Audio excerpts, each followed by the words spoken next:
بسم الله الرحمن الرحیم. رب اشرح لي صدري ويسر لي امري واحلل عقدة من لساني يفقهوا قولي. السلام علیکم ورحمت الله وبرکاتو. د الله تعالی سلامتی، رحمت او برکت دی په موږ او تاسو ټولو باندې. زه یم عبدالله. آیا موږ او تاسو په دې اړوند کله فکر او غور کړی چې دې دنیا ته د راتګ نه مخکې موږ د خپل میندو په نسونو کې د کومو مراحلو څخه تیر شوي او څرنګه د یو څاڅکي د اوبو څخه زموږ د بدن مختلفې برخې جوړیږي؟ دا ځل ما ستاسو لپاره یو ډېر په زړه پورې پروګرام د انسان د پیدایښت په هکله راوړی دی. راځئ چې دا پروګرام یو ځای سره وګورو. په دې فلم کې به تاسو وګورئ چې انسانان څرنګه منځته راځي او د کومو مراحلو څخه تیریږي. یعنې دا فلم زما او ستاسو په اړوند دی.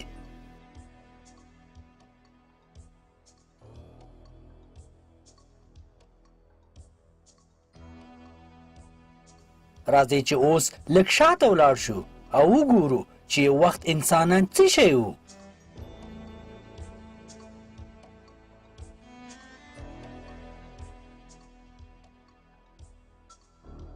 یوه هګۍ د مور په رحم کې چې د مالګې د دانې څخه هم کوچنۍ وه او ساتلو ته یې اړتیا درلودله. موږ او تاسې ټول یو وخت داسې یوه حجره وو.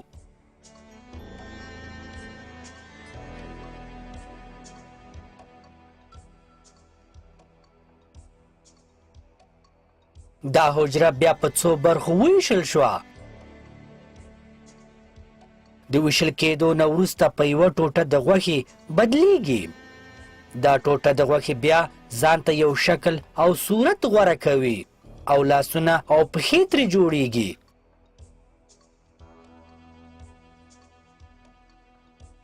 او 100 بیلونه ځلې د خپل اول حالت نه غټیږي او 6 بیلونه ځلې وزن یې ډیریږي.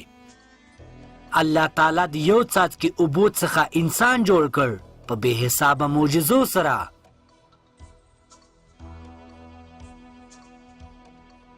الله تعالی په قرآن کې فرمایي، سوره القائمه 75 سوره 36 نه تر 40 آیته پورې. آیا انسان په دې خیال کې پروت دی چې هسې بیکاره به پرېښودی شي؟ آیا دی د مني یو څاڅکی نه و چې په رحم کې توی کړ شوی و، بیا د وینې یوه ټوټه شوه، نو الله تعالی ترېنه انسان جوړ کړو او سم برابر کړو. بیا له دې نه 2 جوړې یعنې سړی او ښځې جوړه کړه. آیا هغه الله په دې خبره قدرت نه لري چې مړي بیا را ژوندي کړي؟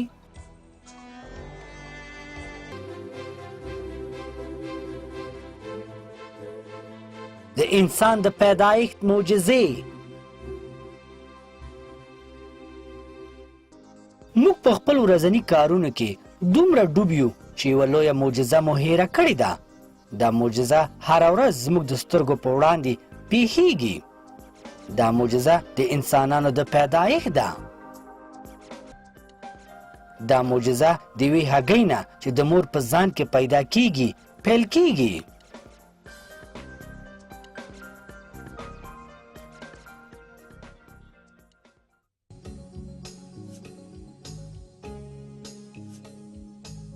دا هګۍ یو لوی سفر مخې ته لري. دا هګۍ خپل سفر په یو پایپ کې چې د فیلوپین په نامه یادیږي پیل کوي او د یوې مودې او سفر نه وروسته ځان رحم ته رسوي.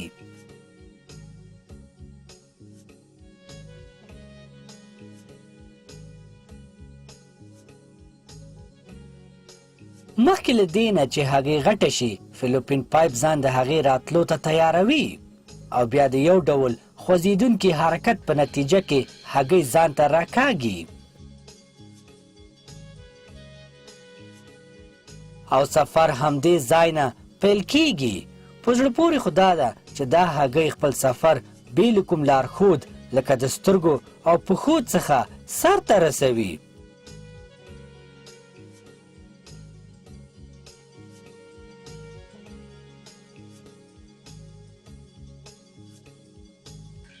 الله تعالی دې کار لپاره یو ځانګړی سیستم جوړ کړی دی د فیلوپین په پایپ کې. په دې پایپ کې په میلیونونو حجرې دې کار لپاره ټاکل شوي دي چې دا هګۍ د مور رحم ته ورسوي. په دې حجرو کې یو ډول ویښتان وجود لري چې د سیلیا په نامه یادیږي او دا ویښتان د مور د رحم طرف ته کاږه کیږي او د دې ویښتانو په مرسته هګۍ د مور رحم ته رسیږي لکه یو قیمتي شی چې د یو ځای څخه بل ځای ته لاس په لاس وړل کیږي که موږ او تاسې د یوې شیبې لپاره د دې سیستم جوړښت او د هغې دندې ته متوجه شو نو وبه وینو چې دا ویښتان په دې حساس ځای کې په څومره ظرافت سره جوړ شوي دي او که چیرې یوه ډله د دې ویښتانو نه خپله دنده په صحیح توګه سرته ونه رسوي او یا په بل لوري حرکت وکړي نو د انسان پیدا کېدل ناممکنه کیږي دا ځکه چې هګۍ خپل ټاکلي ځای ته خپل ټاکلي وخت کې نشي رسېدلی ولې د الله تعالی مخلوقات بې له کوم ځنډ څخه پیدا کیږي او هره حجره خپله دنده بې له کومې غلطۍ سرته رسوي په دې ډول دا هګۍ د مور رحم ته رسول کیږي دا هګۍ چې په دومره احتیاط سره انتقالیږي صرف 2 ورځې وخت لري او که په دې دوران کې القا ونشي نو دا هګۍ مري او د منځ نه ځي د هګۍ سره د القا لپاره یو دانه سپرم یا نطفې ته اړتیا وي چې د نارینه د بدن نه راوځي د نطفې یا سپرم جوړښت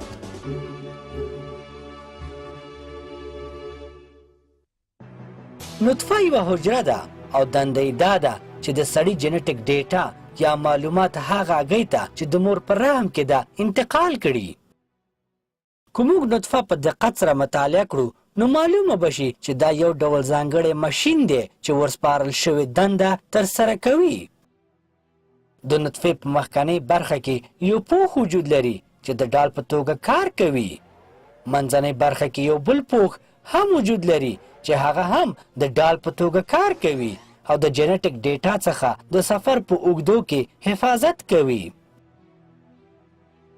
دې پارسل کې د سړي 23 کروموزومه وجود لري چې د سړي په اړوند ټول معلومات پکې موجود وي او دا د مور 23 کروموزومو سره چې په هګۍ کې د مور په رحم کې یو ځای کیږي او بیا یو نوی انسان ترې جوړیږي او د انسان اولنی تعداب د دې 46 کروموزومو سره ایښودل کیږي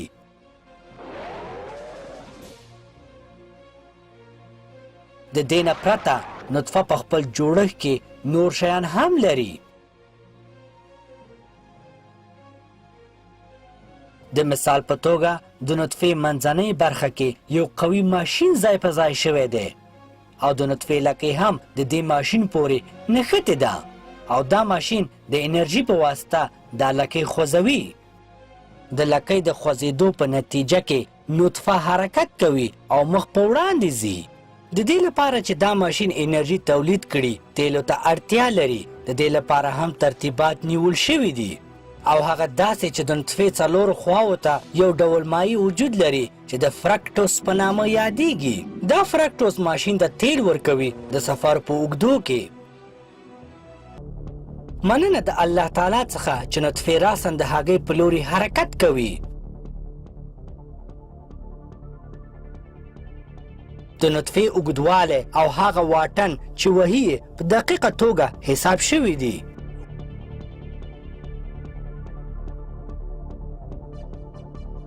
او د دې مثال د چټکو بیړیګانو په څیر دی د نطفې ماشین په ډیر معجزانه ډول عیار شوی دی نطفه په بیضه کې جوړیږي او په هره بیضه کې کوچني مایکروسکوپي پایپونه وجود لري چې اوږدوالی تقریبا 1500 متره وي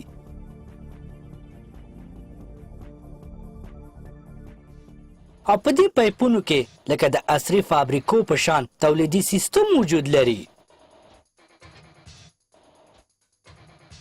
دفاعي ډالونه لکۍ او ماشین یو بل پورې په ډیر منظم او صحیح توګه نښلول کیږي او د انجینرۍ یوه معجزه منځته راځي یو ځل په دقت سره متوجه شئ او فکر وکړئ چې څرنګه دا حجرې چې هیڅ ډول فکر او عقل نه لري څه پوهیږي چې دا نطفه څرنګه باید جوړه شي او د مور د جسم په هکله هم بې خبره دي او نه پوهیږي چې نطفه به هلته د کومو حالاتو سره مخامخ کیږي. دې ټولو سوالونو ته یوازې یو ځواب وجود لري او هغه دا چې الله تعالی نطفه د انسانانو د بقا لپاره جوړه کړې ده او هغه مایع چې د نطفې په چاپیریال کې موجوده ده منځته راوړې ده. Pusule gelmiş olması gerekir. Halbuki şöyle bir düşünürseniz sperma hücreleri baba د organizmasının نطفې حجرات د پلار په ځان کې جوړیږي ولې خپل عملیات د مور په بدن کې اجرا کوي او د کوم وخت نه چې نړۍ جوړه شوې یا ویلی شو د کوم وخت نه چې انسان پیدا شوی دی هیڅ کومه نطفه پس له خپلو عملیاتو څخه د مور په بدن کې د پلار بدن ته نه ده راستانه شوې تر څو نورو حجرو ته د هغه عملیاتونو مشکلاتو او پیښو په اړوند چې هغې د مور په بدن کې اجرا کړي ووایي. پس څرنګه د نطفې حجرې د بدن د نورو ټولو حجرو څخه توپیر لري او څرنګه دا حجرې پوهیږي چې موږ یو پارسل د پلار نه مور ته انتقالوو چې په آخر کې یو نوی انسان منځته راځي. نطفه په دې هم نه پوهیږي چې د هغوی د حفاظت لپاره مخکنۍ برخه کې یو ډال موجود دی او د دې ډال نه لاندې یو ډول کیمیاوي اسلحه موجوده ده. دا ټول شیان په ناڅاپه توګه نه دي رامنځته شوي بلکې دا یو ثبوت دی چې الله تعالی د نطفې حجراتو ته دا دنده ورسپارلې ده او دا حجرات بې له کوم ځنډ څخه خپلې دندې سرته رسوي. د نطفې جوړښت د الله تعالی یوازینۍ معجزه نه ده بلکې نورې معجزې هم وجود لري. الله تعالی د هغه مایع په اړوند چې نطفه پکې موجود وي داسې فرمایي. سوره واقعه 56 سوره و 50 تر 9 آیته پورې. هم موږ تاسو پیدا کړی بیا ولې قیامت نه منئ؟ ښه دا راته وایي چې تاسو کومه منی رحم ته غورځوئ نو تاسو ترې بني آدم جوړوئ او که موږ ترې پیدا کوو. د نطفې د ستونزو نه ډک سفر.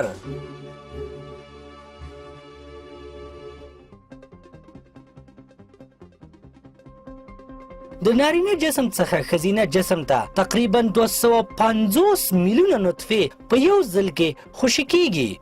دلته د نطفو شمیر د یو ځانګړي مقصد لپاره ډیر وي او هغه مقصد دا دی چې کله نطفې ښځینه جسم ته ننوځي نو یو لوی خطرې سره مخامخ وي او هغه خطره یو ډول مایع ده چې د ښځینه په جسم کې او نطفې د منځ نه وړي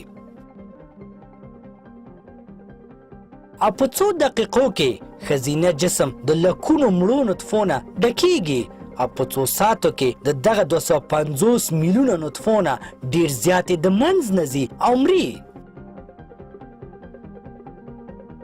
سوال رامنځته کیږي چې دا مایع ښځینه بدن کې ولې تولیدیږي؟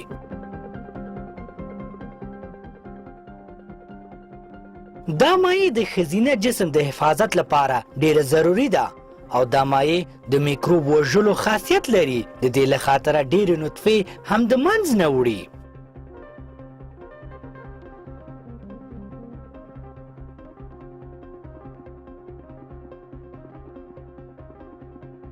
الله تعالی څنګه چې نطفه پیدا کړې ده هماغه شانې د هغې د خلاصون لاره هم جوړه کړې. کله چې نطفه د نارینه په ځان کې جوړه شي نو یو ډول ځانګړې مایع ورته اضافه کیږي او دا مایع د ښځینه د جسم مایع یو اندازې پورې دفع کوي.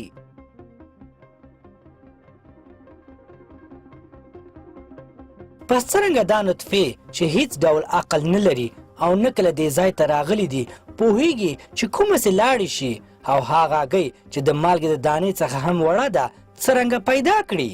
نطفې خپله لاره ځکه مومي چې په دې وخت کې یو بل بیولوژیکي سیستم په فعالیت پیل کوي.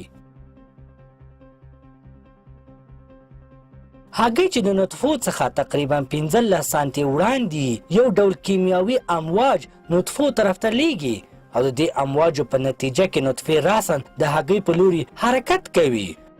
یعنې هغه هګۍ چې نطفې هیڅ نه پیژني او هیڅ کله هغوی سره نه ده مخامخ شوي هغوی خپل لوري ته رابولي او دوه حجرې چې یو بل سره نه پیژني یو ځای کیږي او دا په اثبات رسیږي چې د دې دوه حجرو جوړښت په ځانګړې توګه یو بل لپاره شوی دی. په بشپړه توګه یو ځای کېدل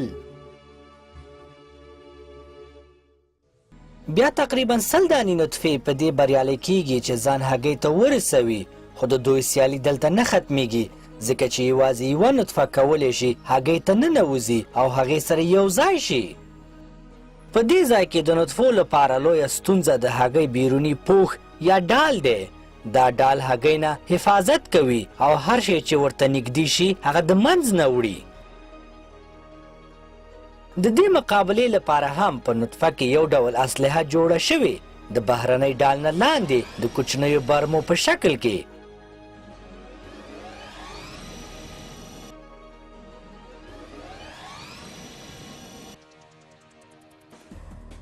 دا کوچنۍ برمې د هګۍ په ډال باندې سورۍ جوړوي او دننه ننوځي.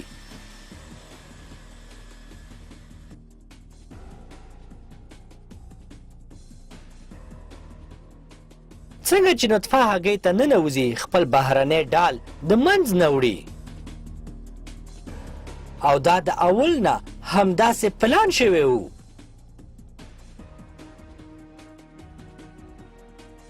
کله چې بهرنی ډال د منځ نه لاړو نو داخلي یا دننه ډال راښکاره کیږي.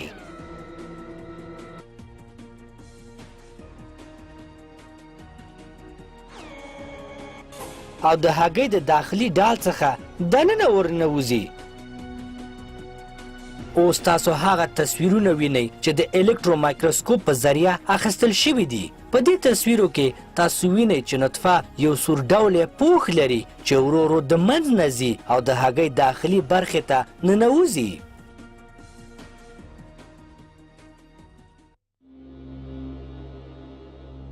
د نطفې او هګۍ یو ځای کېدل په دې ځای کې نه ختمیږي، بلکې کله چې نطفه د داخلي ډال نه د هګۍ تیریږي یوه بله معجزه ترسره کیږي، او هغه معجزه دا ده چې د نطفې لکۍ چې نطفه یې تر دې ځایه پورې راوستې ده د نطفې څخه جدا کیږي. او دا یو ډېر ضروري عمل دی، ځکه چې که چیرې نطفه د لکۍ سره هګۍ ته ننوځي نو هګۍ د منځ نه وړي.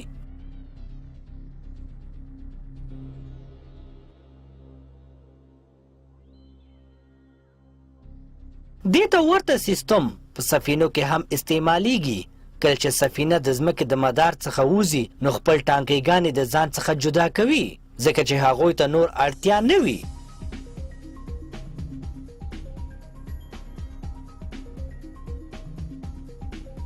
ولی سوال دا پیدا کیږي چې دا کوچنۍ نطفه څه پوهیږي چې څه وخت باید خپل لکۍ د خپل ځان څخه جدا کړي. د دې کار لپاره نطفه باید په دې پوه شي چې هغه د خپل سفر آخري برخې ته را رسېدلې ده. ولې نطفه یو بیولوژیکي ماشین دی چې عقل او هوش نه لري او سترګې هم نه لري چې خپل خواوشا وګوري. نو دا یو بل ثبوت دی چې الله تعالی نطفه په یو ځانګړي سیستم سره جوړه کړې ده. نطفه د لکۍ د غورځولو نه وروسته د هګۍ داخلي ډال نه دننه ننوځي.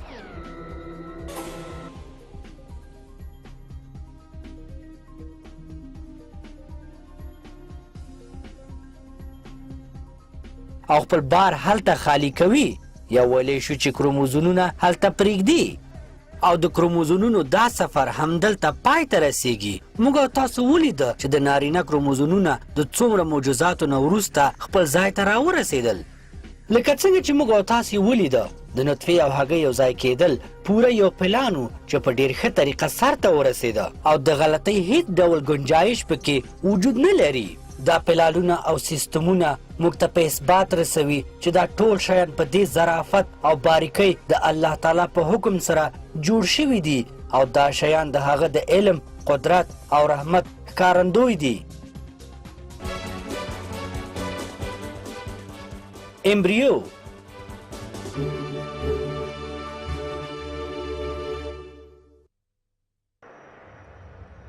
په دې تصویر کې تاسو یوه هګۍ وینئ چې لا تر اوسه د نطفې سره نه ده یو ځای شوي، ولې دواړه جینټیک ډیټاګانې خوا په خوا موجود دي.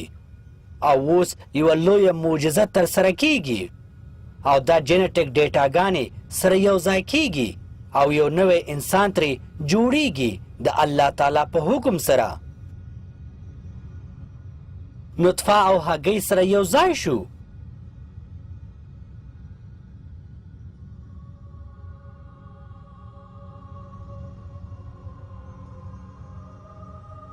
او دا اوله حجره د زایګوټ په نامه یادیږي. د باور وړ نه ده ولې په دې حجره کې د ماشوم ټول معلومات موجود دی. د بهرني اعضاو په اړوند لکه د هغې د سترګو رنګ، د ویښتانو رنګ، د پوستکي رنګ او داسې نور معلوماتونه او د بدن داخلي برخو په اړوند هم پکې معلومات موجود وي لکه د سکلیت، د رګونو او حتی د وینې د حجرو تعداد او شکلونه چې په رګونو کې به دوران کوي. او د څیرې په اړوند د 7 کلنۍ نه تر 80 کلنۍ پورې ټول معلومات پکې موجود وي.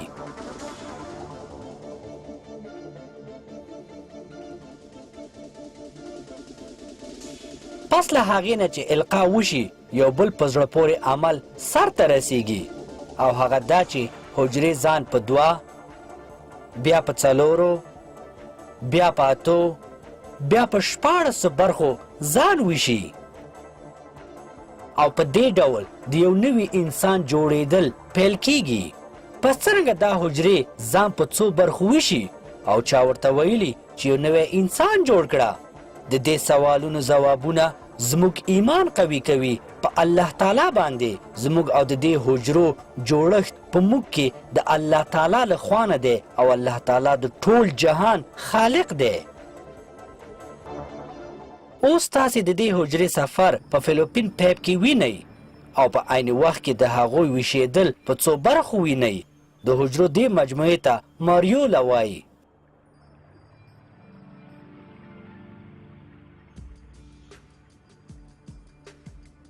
یو بل په زړه پورې عمل د حجرو د ویشېدلو په وخت کې ترسره کیږي او هغه دا چې یو شمېر د دې حجرو څخه د نورو نه په توپیر سره غټیږي. زړې حجرې په منځ برخه کې او نوې حجرې بهرنۍ برخه کې په توپیر سره غټیږي. د منځنۍ حجرو څخه په لنډه موده کې امبریو جوړیږي چې د ماشوم د بدن اوله حجره وي او بهرنۍ حجرو نه پلاسنتا جوړیږي چې امبریو په خپل منځ کې رانیسي او خلک ورته د ماشوم ملا هم وایي. د ساينس په نړۍ کې د دې حجرو غټېدل په توپیر سره او د امبریو او د پلاسنتا جوړېدل یوه معجزه قبوله شوې ده.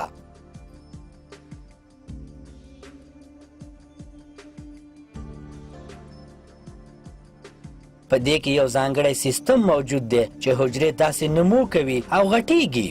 د القا څخه وروسته حجرې باید خپل ځان هغه ځای ته ورسوي چې هغوی لپاره په ځانګړي ډول جوړ شوی دی.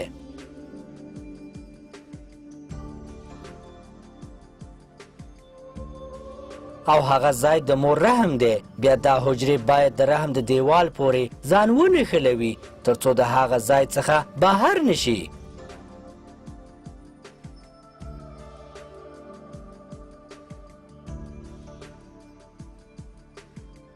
ولې دا حجره څرنګه ځان ونښلوي دا خو کوم غاښی هم نه لري. د دې کار لپاره الله تعالی یو ځانګړی سیستم جوړ کړی دی. کله چې دا حجره رحم ته ننوځي دا سیستم په کار پیل کوي.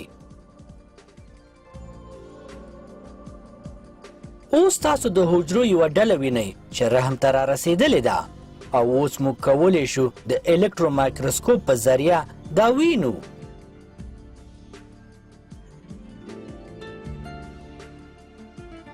بهرنۍ حجرې د ځان څخه یو خاص ډول مواد راوباسي چې د هغې په ذریعه ځان د رحم دیوال پورې نښلوي او موږ یو ځل بیا د الله تعالی علم او قدرت ولیده.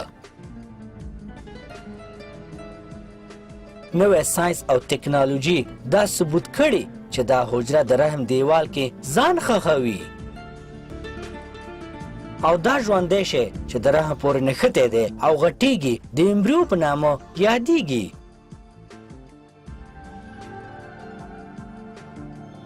الله تعالی په قرآن کې د ماشوم لومړي مرحلې ته د مور په رحم کې د علق لغت استعمال کړی دی. الله تعالی په قرآن کې فرمایي سوره علق 96 سوره د اول نه تر 3 آیته پورې ولوله په نامه د رب خپل هغه ذات چې پیدا یې کړ انسان له ټوټې د وینې نه ولوله ستا رب ډېر کریم دی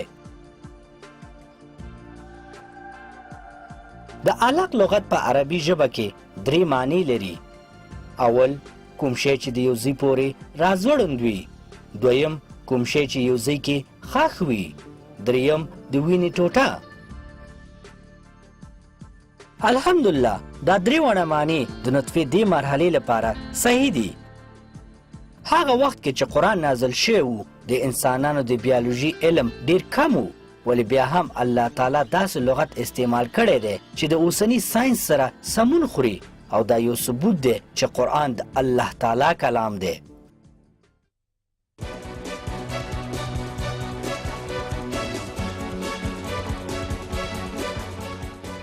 د ماشوم جوړېدل او نمو کول د مور په رحم کې. په نړۍ کې داسې ډیر زیات ژوندي شیان موجود دي چې د یوې حجرې څخه جوړ شوي دي، یعنی د یوې حجرې د ویشېدو څخه منځته راغلي دي.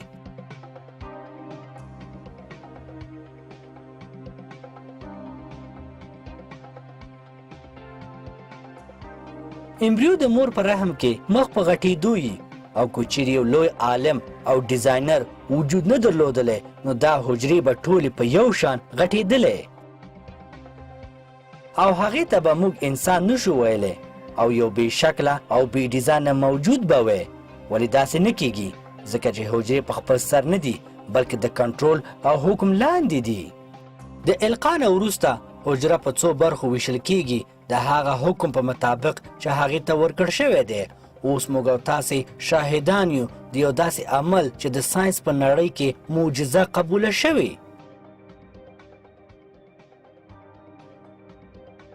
دا بې حسه حجرې د جسم د اعضاو شکل ځان ته نیسي، د مثال په توګه د سکلیت او مغزو.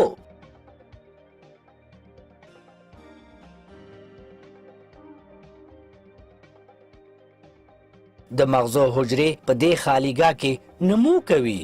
دا تصویر چې تاسو اوس ګورئ یوازې د الکترو مایکروسکوپ په ذریعه د لیدو وړ دی، او دا د مغزو لومړنۍ نمو ده. د مغزو حجرې په چټکۍ سره نمو کوي او ډیریږي چې په نتیجه کې ماشوم تقریبا 10 میلیونه د مغزو حجرې لري. او تاسو اوس د مغزو د حجرو نمو وینئ چې په هر دقیقه کې 100,000 حجرې د هغوی شمیر کې اضافه کیږي. داسې ښکاري لکه هره حجره چې پوهیږي چې کوم ځای پورې اړه لري او د کومې حجرې سره باید یو ځای شي. داسې هم کېدی شو چې حجره بلې خواته لاړه شي، ولې داسې نه کیږي او هره حجره ځان خپل ځای ته رسوي. د انسان په مغزو کې تقریبا 100 تریلیونه حجرې موجودې دي. د دې لپاره چې په دې حجرو باندې اړیکې ټینګې کړي یو ډیر لوی ذهنیت ته اړتیا ده، او دغه ذهنیت د انسان د ذهنیت څخه باید ډیر لوړ وسی.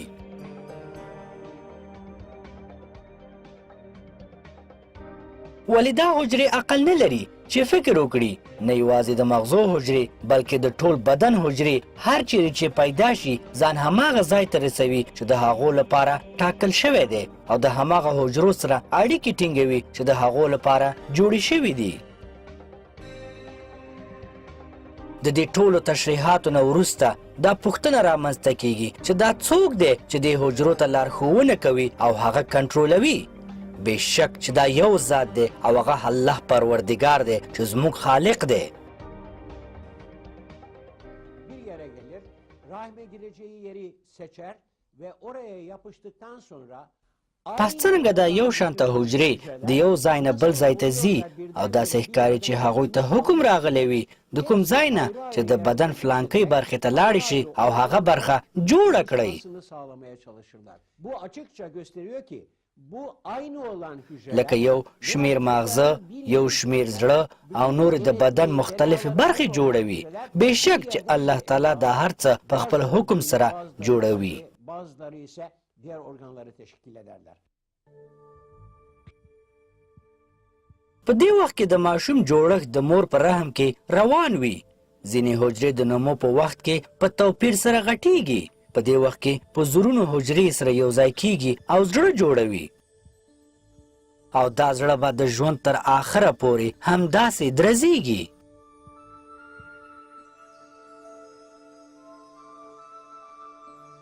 اوس به موږ او تاسې یوه ډیره لویه معجزه وینو. دا حجرې چې د یو بل څخه وړاندې دي یو ځای کیږي او رګونه جوړوي.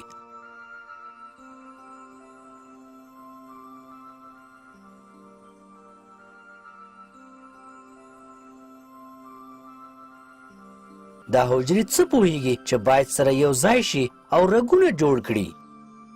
دې پوښتنې ته ساینس تر اوسه ځواب نه دی موندلی. د رګونو حجرې د پایپونو یو ډیر حیران کوونکی سیستم جوړوي چې نه پکې کوم سوری وي او نه درزونه، او د دې رګونو داخلي برخه دومره پاسته او ملایمه وي چې صاف صاف ښکاري چې دا د یو لوی عالم په ذریعه جوړ شوي دي. د دې رګونو په عالي سیستم کې به ډیر ژر وینه د ماشوم ټول ځان ته ورسیږي. د رګونو د ټول سیستم اوږدوالی تقریبا 40,000 کیلومتره دی چې دا تقریبا د نړۍ د بر سره سمون خوري.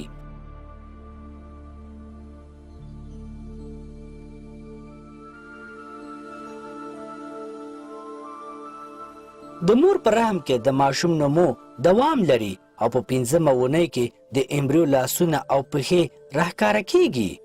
دا وړوکې دانه ګوټې به ډیر ژر په بازو بدله شي او بیا ځینې حجرې لاس جوړوي او په لنډه موده کې دا حجرې یوه بله معجزه ترسره کوي. او هغه معجزه دا ده چې یو شمېر د دې حجراتو نه ځان وژني. سوال رامنځته کیږي چې دا حجرې ولې ځان وژني؟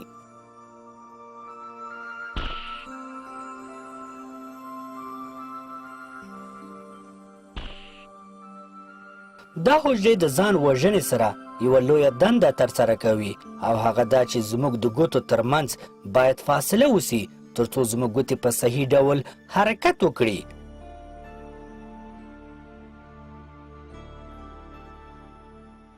او دا فاصله د دې حجرو د ځان قربانولو نه په لاس راځي او بیا ژوندۍ حجرې مړې حجرې خوري او د دې په نتیجه کې زموږ د ګوتو ترمنځ یوه فاصله جوړیږي چې ډیره ضروري ده. پوښتنه دا پیدا کیږي چې دا حجرې څه پوهیږي چې هغوی باید ځان قربان کړي ترڅو د ماشوم د لاس جوړښت صحیح او منظم راشي. د دې نه ښکاري چې د انسان د ځان هره حجره د الله تعالی په حکم سره کنټرولیږي. په دې وخت کې یو شمېر د حجرو څخه د ماشوم د پښو د جوړولو دنده په غاړه لري.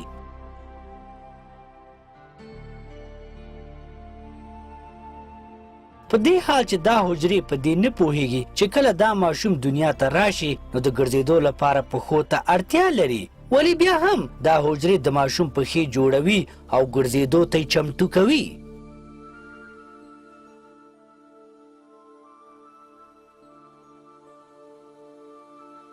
اوس تاسو د یو 4 ونیز ماشوم څیره وینئ. د باور وړ نه ده خو په دې پاسني سرو کې به سترګې جوړیږي. د سترګو جوړېدل په 6مه اونۍ کې پیل کیږي. حجرې د یو ځانګړي پلان په مطابق خپل کار پیل کوي. هره ډله د حجرو یوه برخه جوړوي. یوه ډله د سترګو کورینیا یا داخلي برخه جوړوي او یو شمېر د سترګو پیوپل جوړوي او د لینز جوړول د بلې ډلې دنده ده.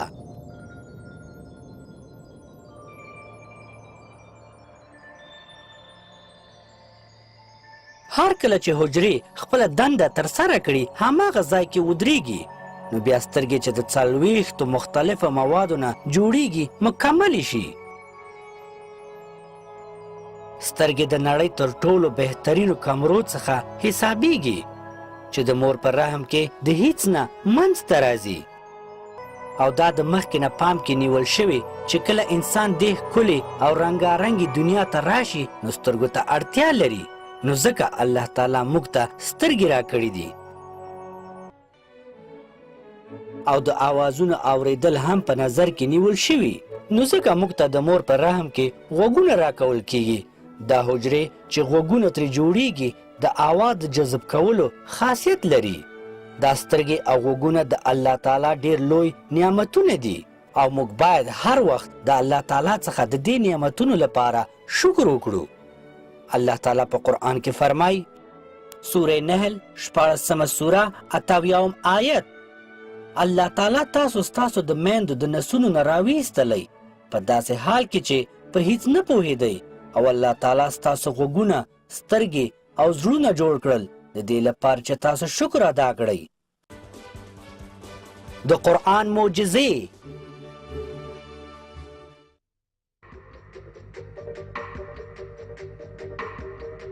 دا ټول معلومات چې موږ تاسو ته په دې برخه کې وښوده د امبریو په اړوند د مور په رحم کې وو او دا معلومات نوي ساینس په آخرو 40 کلو کې موندلی دی.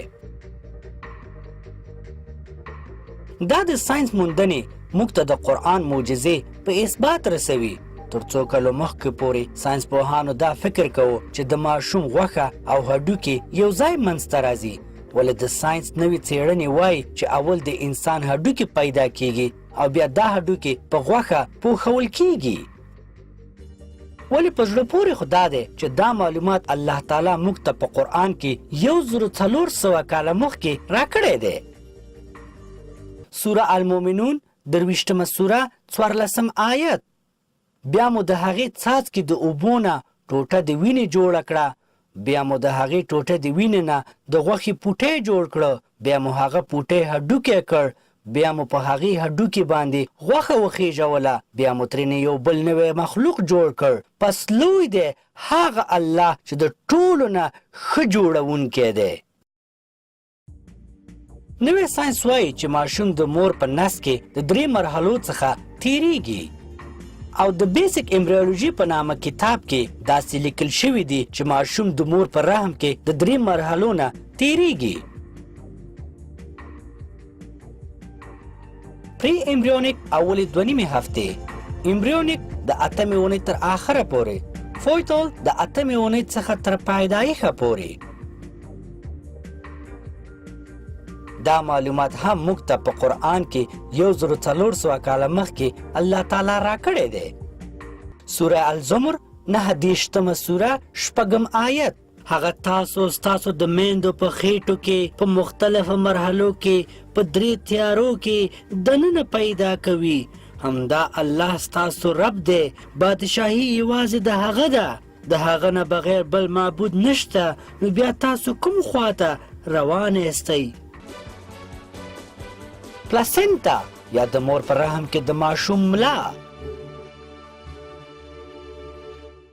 دا ماشین چې تاسو یې اوس د خپل تلویزیونونو په پرده وینئ د طبي لابراتوارونو یو ډیر عصري او نوی ماشین دی چې د ژوند د مرستندوی په نامه یادیږي او د دې څخه د هغه مریضانو لپاره کار اخیستل کیږي چې په ICU کې. موږ دا ټول ماشینونه د الله تعالی د قدرت او بیولوژیکي سیستمونو سره نشو پرتله کولی. دا سیستم د پلاسنتا په نامه یادیږي او امبریو د دې په منځ کې اوسیږي او د مور په رحم کې د امبریو هره اړتیا پوره کوي. دا پلاسنتا د مصنوعي زړه، ګردې او جگر په ځای کار کوي، یعنی د ماشوم ټولې اړتیاوې پوره کوي او دا ډیر په زړه پورې سیستم دی چې مور او ماشوم ته د ژوندي پاتې کېدو قابلیت ورکوي. د هغه حجرو نه چې پلاسنتا جوړه شوې ده د مور په رحم کې یوازې غذایي مالیکولونو ته اجازه ورکوي چې پلاسنتا ته ننوځي. د پلاسنتا بله دنده دا ده چې د امبریو نه حفاظت کوي، ځکه چې د مور د بدن دفاعي حجرې کوښښ کوي چې پلاسنتا ته ننوځي او ماشوم د منځ نه یوسي. ولې د پلاسنتا بهرنۍ حجرې داسې جوړې شوي دي چې هر شی ورته راځي هغه فلتر کوي او یوازې نیوټرونونو ته اجازه ورکوي چې داخل ته ننوځي او نور شیان رد کوي. کو چیرې د امبریو د ساتنې دنده انسانانو ته ورکړ شي نو هغه به یوازې یو څو دقیقې ژوند ولري او بیا به مري، ځکه چې انسان لا تر اوسه هغه تکنالوژي نه لري چې د امبریو بدلیدونکې اړتیاګانې احساس کړي او بیا هغه پوره کړي. ولې یګانه ماشین ګوټی چې دا عمل په صحیح توګه ترسره کولی شي پلاسنتا ده. دا پایپ چې د ماشوم د زیږېدو نه وروسته غوڅیږي یوه لویه د انجینري معجزه ده او د څو میاشتو لپاره مختلف دندې ترسره کوي.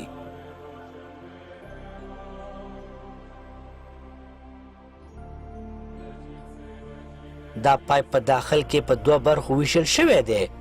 چې یوه برخه یې غذایي مواد او اکسیجن ماشوم ته رسوي او دا د پلاسنتا په وجه ده چې امبریو په اوبو کې نه ډوبیږي ځکه چې هغه ځای کې چې امبریو اوسیږي د اوبو نه ډک وي.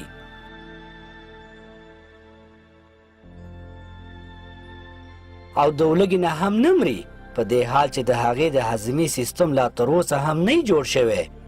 او بله برخه د پایپ د ماشوم د بدن نه کاربن ډای اکساید او فضوله مواد راوباسي. او پلاسنتا د امبریو ټولې اړتیاوې پوره کوي. په زړه پورې خو دا ده چې نه مور او نه ماشوم د دې فعالیتونو او عملونو نه باخبره وي. د ماشوم زیږېدل د وخت په تیریدو سره ماشوم د مور په رحم کې غټیږي او ځان ته یوه څیره نیسي او دې ته چمتو کیږي چې دې نړۍ ته ریشي. اوس ماشوم د مور په رحم کې مکمل دی او دې ته چمتو دی چې دې دنیا ته راشي. ولی اوس هم یوه لویه خطره ماشوم ته د مور په رحم کې متوجه ده او هغه خطره دا ده چې ماشوم د زیږېدو په وخت کې د مور د پلویک هډوکو نه یا لګنې خاصره نه تیریږي او کیدای شي چې د ماشوم سر په دې سفر کې د فشار لاندې راشي ځکه چې د ماشوم د زیږېدو په وخت کې د هغې سر د هډوکو په منځ کې کیمنډل کیږي. ولی الله تعالی د دې ستونزې لپاره د حل لاره هم پیدا کړې ده او هغه داسې چې د ماشوم د سر هډوکي ډېر نرم وي او یو د بل سره فاصله لري او د لویانو په شان یو بل کې بند نه وي.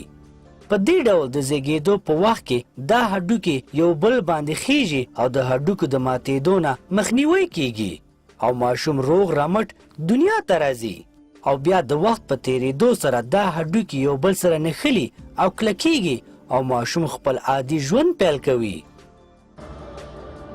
دا مرحلې چې تاسو په دې فلم کې ولیدلې موږ او تاسې ټول د دې مرحلو نه تیر شوي یو.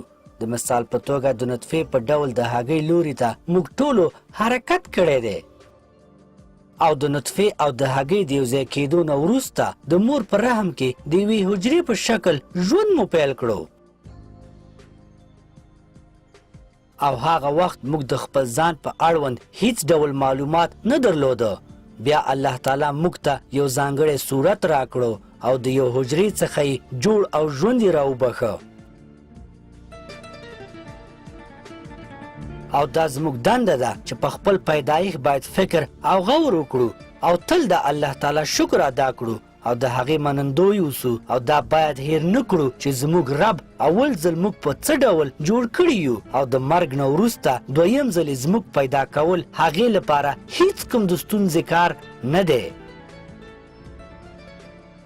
او کله چې الله تعالی موږ د مرګ نه وروسته بیا را ژوندي کړي نو د هغه نعمتونو په هکله چې موږ ته یې راکړي دي خامخا پوښتنه به کوي.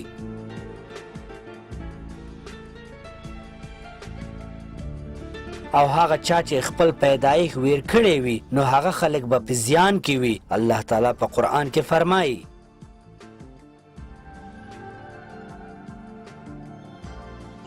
سوره یاسین شپږ سوره 78 نه تر 9 آیته پورې. آیا انسان دې ته نه ګوري چې موږ دی د یو څاڅکي نه پیدا کړو بیا دې په ښکاره د خپل رب په باره کې جګړې کوي او دوی زموږ په باره کې مثالونه بیانوي او خپل حقیقت یې هیر کړو. وایي چې څوک به هډوکي را ژوندي کړي هر کله چې هغه زاړه شي. ای نبي ته ځواب ورکړه چې هغه ذات به یې را ژوندي کوي چا چې په اول ځل را پیدا کړي دي او هغه په هر قسم پیدایښت ښه پوهه دی. موږ او تاسو ولیده چې څرنګه الله تعالی موږ زموږ د میندو په نسونو کې پیدا کوي او د څومره معجزاتو څخه وروسته موږ دې دنیا ته راځو. موږ باید خپل دا پیدایښت هیڅکله هیر نه کړو او د الله تعالی څخه د دې پیدایښت لپاره باید شکر وباسو. زموږ دا پروګرام همدلته پای ته رسیږي. زه به یو ځل بیا د یو بل په زړه پورې پروګرام سره ستاسو مخې ته حاضر شم انشاءالله.